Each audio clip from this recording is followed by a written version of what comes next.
अस्सलामु अलैकुम वरहमतुल्लाहि वबरकातुह। मोहतरम भाइयों, बुजुर्गों और दोस्तों, ये हमारा इस्लाह मुआशरा का 711वां सबक है। मोहतरम बुजुर्गों, सरज़मीन इल्म व अदब यानी सरज़मीन देवबंद पर पिछले 2 दिनों से ख़तीबुल इस्लाम हज़रत मौलाना सालिम साहब क़ासमी नव्वर अल्लाह मरक़दहू की हयात और ख़िदमत पर एक इंटरनेशनल कॉन्फ्रेंस चल रही थी, जिसमें मुल्क और बैरून मुल्क से तकरीबन 300 बड़े बड़े इस्लामिक स्कॉलर्स को मदऊ किया गया था। और अल्हम्दुलिल्लाह उन लोगों ने हज़ारों के मजमे के सामने, जिसमें अक्सरियत अहले इल्म की थी, हज़रत मौलाना सालिम साहब क़ासमी नव्वर अल्लाह मरक़दहू के हयात और ख़िदमत पर अपने अपने ख़यालात का इजहार किया और उसके ऊपर उन्होंने रोशनी डाली।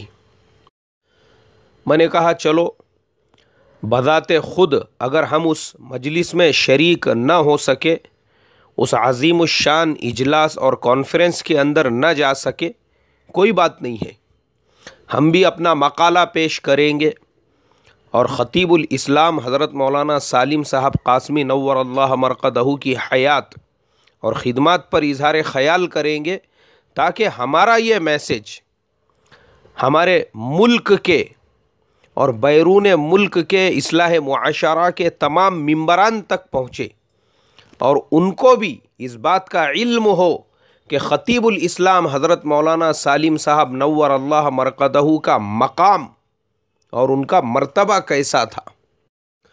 बानिए दारुल उलूम देवबंद हज़रत मौलाना क़ासिम साहब नानोतवी रहमतुल्लाह अलैह के पड़ पोते हज़रत मौलाना सालिम साहब क़ासमी नव्वर अल्लाह मरक़दहू हकीमुल इस्लाम हज़रत मौलाना कारी तय्यब साहब रहमतुल्लाह अलैह के फ़र्जंद अर्जुमंद थे। हज़रत कारी तय्यब साहब रहमतुल्लाह अलैह कौन? वो जिन्होंने 60 साल तक दारुल उलूम देवबंद के एहतमाम की बागडोर को संभाला और पूरे आब व ताब के साथ दारुल उलूम देवबंद को उस मकाम, उस मर्तबे तक पहुंचाया कि दुनिया के चप्पे चप्पे, गोशे गोशे और कोने कोने तक देवबंदियत को पहुंचा दिया। ये कारनामा हकीमुल इस्लाम हज़रत मौलाना कारी तय्यब साहब रहमतुल्लाह अलैह ने अंजाम दिया था। इसीलिए शायर ने उनकी शान में कहा है, कौन कहता है कि मौत आए तो मर जाऊंगा, कौन कहता है कि मौत आए तो मर जाऊंगा, अरे मैं तो दरिया हूं, समंदर में उतर जाऊंगा। अल्लाह अल्लाह, क्या मकाम, क्या मर्तबा। चले गए दुनिया से, लेकिन एक आफताब हज़रत मौलाना सालिम साहब और दूसरे महाताब हज़रत मौलाना असलम साहब दोनों को छोड़ कर गए। लेकिन आज मेरे मोहतरम बुजुर्गों, वो दोनों भी हमारे दरमियान में मौजूद नहीं है। अल्लाह इस खानवादे पर करोड़ों रहमतें नाजिल फरमाई। ख़तीबुल इस्लाम हज़रत मौलाना सालिम साहब नव्वर अल्लाह मरक़दहू का मकाम और मर्तबा, हज़रत की ज़िंदगी पे सबसे ज़्यादा बारीक नज़र रखने वाले, जिन्होंने ख़तीबुल इस्लाम हज़रत मौलाना सालिम साहब की 100 किताबों को जमा करके उसको मुरत्तब किया। ख़तीब दक्कन हज़रत मौलाना कारी यामीन साहब क़ासमी, उनके तवस्सुत से मुझे कुछ बातें मालूम हुई है, इसीलिए मैं उनके हवाले से, जो ख़ुद हज़रत कारी सिद्दीक़ अहमद साहब बांदवी रहमतुल्लाह अलैह के और हज़रत मौलाना सालिम साहब नव्वर अल्लाह मरक़दहू के खलीफा भी होते हैं, 100 किताबें खुतबात ख़तीबुल इस्लाम 20 जिल्दों में और उसके अलावा तकरीबन 100 किताबें खतीब दक्कन हज़रत मौलाना कारी मोहम्मद यामीन साहब कासमी ने तरतीब दी है। उन्हीं के हवाले से मुझे कुछ बातें पता चली जो मैं इससे पहले हज़रत मौलाना सालिम साहब के हयात और ख़िदमत पर जो एक सबक भेज चुका था उसमें मैं बयान नहीं कर सका।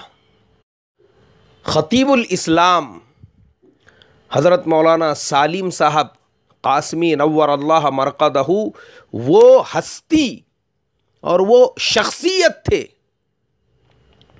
जिन्हें हज़रत मौलाना इलियास साहब रहमतुल्लाह अलैहि के साथ कुछ मुद्दत तक दावत व तबलीग की मेहनत करने का भी मौका मिला और हज़रत मौलाना सालिम साहब ने कई मुल्कों का सफ़र किया और फिर रायवंड के इज्तिमा में सिर्फ एक मरतबा नहीं बल्कि 4 मरतबा हज़रत जी मौलाना यूसुफ साहब रहमतुल्लाह अलैहि ने खतीबुल इस्लाम हज़रत मौलाना सालिम साहब कासमी नव्वर अल्लाह मरक़दहू को बात करने के लिए तय किया।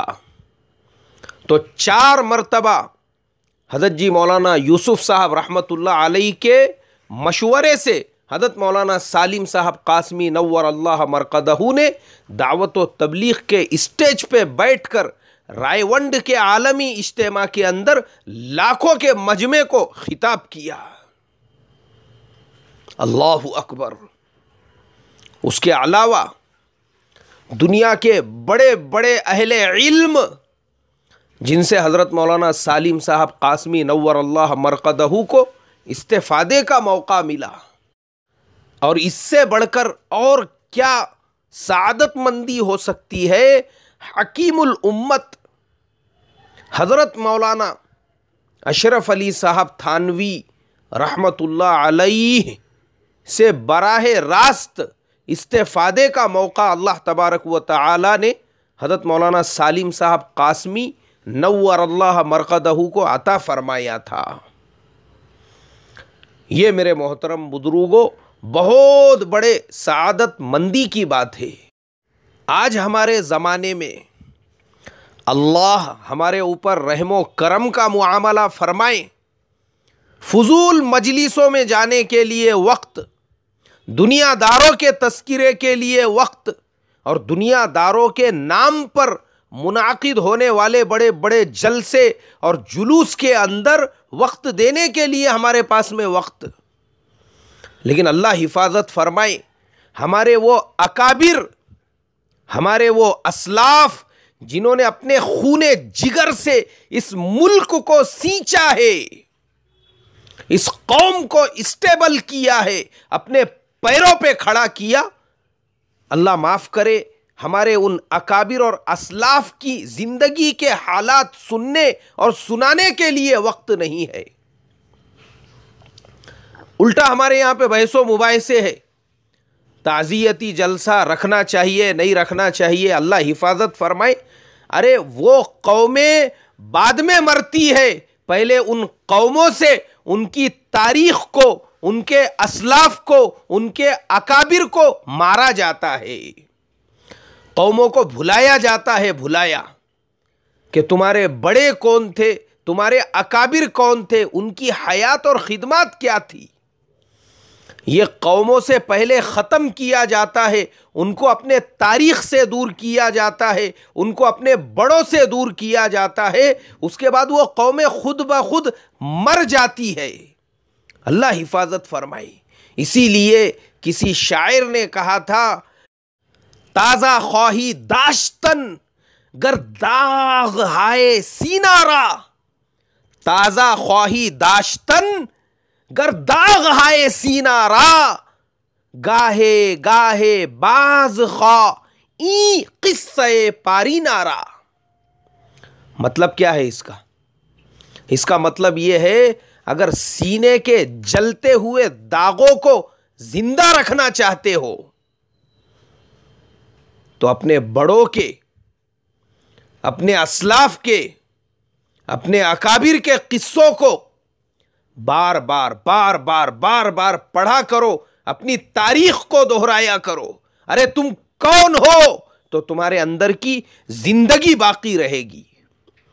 हिला देने वाला वाक़िया मैं आपको बताता हूँ, हिला देने वाला वाक़िया।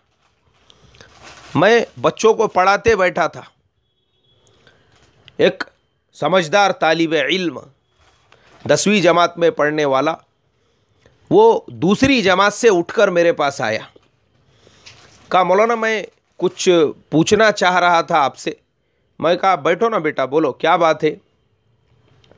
बोले मौलाना ये जंग आज़ादी के अंदर मुसलमानों ने कोई कुर्बानियाँ नहीं दी। मैंने कहा नहीं बेटा, मुल्क जो आज़ाद हुआ है वो मुसलमानों की ही कुर्बानियों से।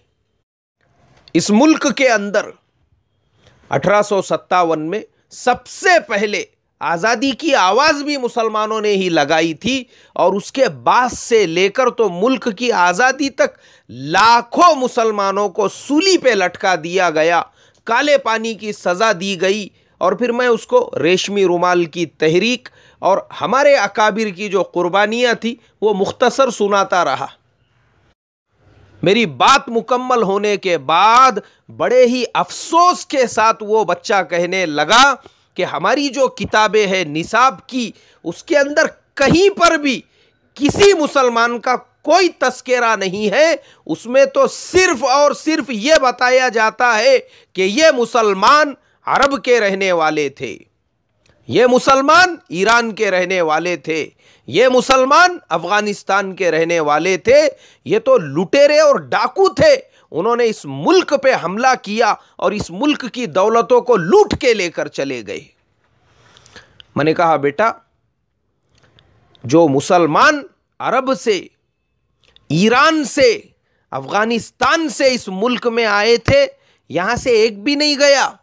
सबकी कब्रें तुमको दिल्ली में, आगरा में और इस मुल्क के किसी ना किसी शहर के अंदर मिल जाएगी। उन्होंने इस मुल्क को संवारा है, संवारा। उनके ज़माने में इस पूरे मुल्क में एक आदमी भी फाका और गरीबी से नहीं मरता था। और आज ये जो मुसलमानों को डाकू और लुटेरे कहने वाले हैं, उनके ज़माने में इस मुल्क की 1.25 करोड़ आबादी में से 50 करोड़ ऐसे हैं जिनको एक वक्त का ही खाना मिलता है। अब मुझे बताओ, कितने मुसलमान बादशाह ऐसे थे जिन्होंने बैंकों से 12-12 और 15-15 हजार करोड़ के कर्जे लेकर वो दूसरे मुल्कों में जाके भाग गए। वो कहने लगा मौलाना ये तो समझ में ही नहीं आया मेरे। मैंने कहा इसीलिए बेटा, अपने जो असलाफ, अपने जो अकाबिर, अपने जो बुजुर्ग हैं, उनके किस्से जरा पढ़ते रहने का, तो ये सारी बातें तुमको याद रहेंगी। और अगर तुम उनके किस्से कहानियां नहीं पढ़ोगे, उनके हालात जिंदगी नहीं पता करोगे, फिर ये कहां से पता चलेगा। उस बच्चे के जाने के बाद मैं सोचने लगा, अरे वो बच्चा कसूरवार नहीं है, हम कसूरवार। हमारे मस्जिदों के अंदर जो हर जुमा में जमीन से नीचे और आसमान से ऊपर के अलावा हम कोई दूसरी बात करने को तैयार नहीं, 7वीं और 8वीं बात सुनने को और बोलने को तैयार नहीं। तो जब हमारी कौम को यह पता नहीं चलेगा, जुमा का इतना बड़ा हमारा स्टेज है, उस स्टेज से अगर कौम तक ये बात नहीं पहुंचेंगी कि मुसलमानों ने इस मुल्क के लिए कैसी कैसी कुर्बानियां दी थी और मुसलमान बादशाहों ने इस मुल्क को कैसे सोने की चिड़िया बना दिया था, तो फिर कहां से कौम तक ये बात पहुंचेगी। और यह बात नहीं पहुंचने की वजह से हमने इसको दीन का काम नहीं समझा। हां, दीन का काम हमारे यहां तो बस एक मखसूस काम, बस वही दीन का काम। उसके अलावा तुम अपनी घस घस के चमड़ा रगड़ डालो, वो दीन का काम नहीं है। अल्लाह कौम को समझ अता फरमाए। इसलिए मोहतरम बुजुर्गों, स्पेन, रशिया और दुनिया के वो सारे मुल्कों की तारीख जहां से मुसलमानों को खत्म किया गया, मिटाया गया, अरे पहले उनकी तारीख को मिटाया गया, उनको उनके बड़ों से दूर किया गया, उसके बाद कौमें खुद ब खुद मुर्दा बन गई। इसीलिए शायर ने कहा, ताजा ख्वाही दाश्तन गर दाग हाय सीनारा, गाहे गाहे बाज ख्वा ये किस्से पारी नारा। अपने बड़ों के वाक़ियात को दोहराया करो, तो मैं ख़तीबुल इस्लाम हज़रत मौलाना सालिम साहब नव्वर अल्लाह मरक़दहू की ज़िंदगी पर जिन लोगों ने कॉन्फ्रेंस को मुनाकिद किया था उनको मुबारकबाद देता हूँ।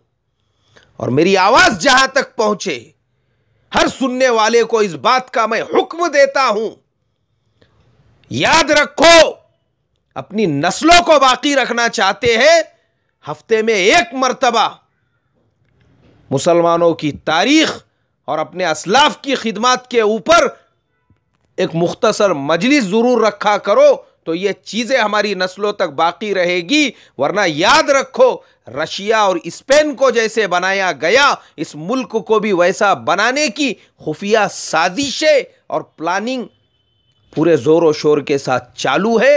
अल्लाह तबारक व तआला हम तमाम को अपनी जड़ों के साथ, अपने असलाफ के साथ, अपने अकाबिर के साथ, हमारे वो बादशाह जिन्होंने अपने आप को निछावर करके इस मुल्क को संवारा, उनके वाक़ियात के साथ, अपनी तारीख़ के साथ जुड़ के रहने की तौफ़ीक़ अता फ़रमाए।